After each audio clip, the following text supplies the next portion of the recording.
दोस्तों इस वीडियो में हम बात करने वाले हैं कोर की। आपने गौर किया होगा दोस्तों कि आप जब भी कोई स्मार्ट मोबाइल या लैपटॉप पीसी खरीदने जाते हैं तो आपको दुकानदार उसमें लगे प्रोसेसर के बारे में एक चीज जरूर बताता है कि इसमें लगा प्रोसेसर डुअल कोर है, क्वाड कोर है, हेक्सा कोर है, ऑक्टा कोर है, एक्सेट्रा। पर वो ये नहीं बताता है दोस्तों कि कोर होता क्या है और कोर जो dual core, quad core, hexa core, octa core है ये बढ़ते क्रम में जो जा रहे हैं इसके बढ़ने और घटने से क्या फर्क पड़ता है हमारे वर्क। और ये न जानने की वजह से हम लोग क्या करते हैं कि अक्सर क्वाड कोर खरीद लेते हैं या फिर ऑक्टा कोर खरीद लेते हैं। मतलब हमारे दिमाग में यह बैठा हुआ है कि ज्यादा मतलब ज्यादा अच्छा और कम मतलब थोड़ा कम अच्छा। ऐसा होता भी है दोस्तों अगर आपके पास नॉलेज ना हो तो। और अगर नॉलेज हो तो आप अपने काम के अकॉर्डिंग कम बजट में अच्छा लैपटॉप खरीद सकते हैं या लैपटॉप, मोबाइल या कुछ भी जो भी आप स्मार्ट गैजेट्स खरीदना चाहते हैं आप वो खरीद सकते हैं। तो चलिए देखते हैं दोस्तों। मैं हूं शशि रंजन और आप देख रहे हैं यूट्यूब चैनल टेक प्रीसेप्टर। सबसे पहले जानते हैं दोस्तों कोर होता क्या है। एक्चुअल में जो सीपीयू होता है दोस्तों यानी सेंट्रल प्रोसेसिंग यूनिट, जिसे हम आमतौर पर प्रोसेसर भी बोलते हैं, वो काफी सारे कंपोनेंट से मिलकर बना होता है। उसी का एक कंपोनेंट कोर है। होता क्या है दोस्तों कि जब भी हम कोई फाइल ओपन करते हैं अपने सिस्टम पे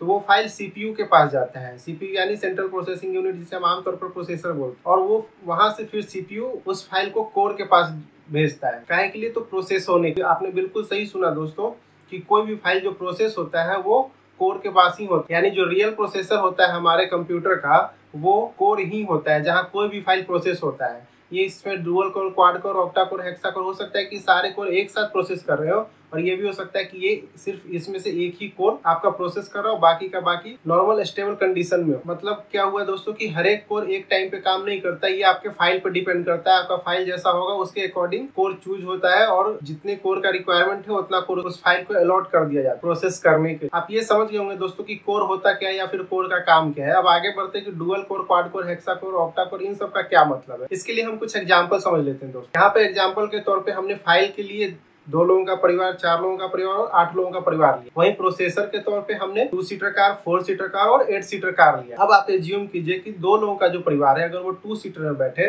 तो आप देखेंगे कि जो कार अपना परफॉर्मेंस देता है वो आराम से देता है। और अगर वही 2 लोगों का परिवार 4 सीटर में बैठे तो आप देखेंगे जो कार का परफॉर्मेंस है वो और आराम से देता है, क्योंकि उसका लोड अभी भी काफी कम है उसके अपेक्षा। पर अगर यही हम 4 लोगों के परिवार को 2 सीटर कार में एडजस्ट करें तो आप देखेंगे कि 2 सीटर कार का परफॉर्मेंस काफी कम हो जाएगा, क्योंकि उस पर जितना लोड होना चाहिए उससे काफी ज्यादा लोड आपने दे दिया है। इसकी वजह से उसका स्पीड, उसका एवरेज, ये सब कम हो जाएगा। ठीक है, ऐसा ही है दोस्तों। अगर 4 लोगों के परिवार को 8 सीटर कार में बैठाया जाए तो उसका परफॉर्मेंस बिल्कुल सही रहेगा। पर अगर 8 लोगों के परिवार को 4 सीटर कार में बैठाया जाए तो आप देखेंगे कि फिर से वो कार का एवरेज या परफॉर्मेंस कम हो। अगर उनको 2 सीटर कार में बैठाया जाए तो फिर तो कल्याणी है दोस्तों। तो अब तक आप समझ गए होंगे दोस्तों कि जो कोर है वो हमारे फाइल साइज पर डिपेंड करता है। पर कभी कभी ऐसा भी होता है कि मान लीजिए आपका परिवार तो 2 लोगों का ही है, पर जो परिवार के मेंबर हैं 2 लोग, उनका साइज एवरेज से काफी ज्यादा है। मतलब जो एक नॉर्मल शख्स एक सीट पे बैठता है, बट जो परिवार का मेंबर है यहाँ पे वो लोग काफी फैटी हैं और वो 2 या 3 सीट लेते हैं सिर्फ एक सिंगल पर्सन। तो वैसे कंडीशन में फिर आपको क्या करना होगा दोस्तों? तो वहां पे आपको फिर 2 सीटर कार कम पड़ जाएगा, आपको क्वाड कोर यानी 4 सीटर कार या 8 सीटर कार की तरफ जाना होगा। तो ये हमारे बिल्कुल फाइल पे डिपेंड करता है दोस्तों कि हमारा फाइल कैसा है, उसके अकॉर्डिंग हमारा कोर कैसा होना चाहिए। हालांकि कौन कौन सा फाइल के लिए कितना कोर रिक्वायरमेंट होता है ये मैं नीचे डिस्क्रिप्शन में दे दिया हूँ, आप वहाँ पे चेक कर सकते हैं।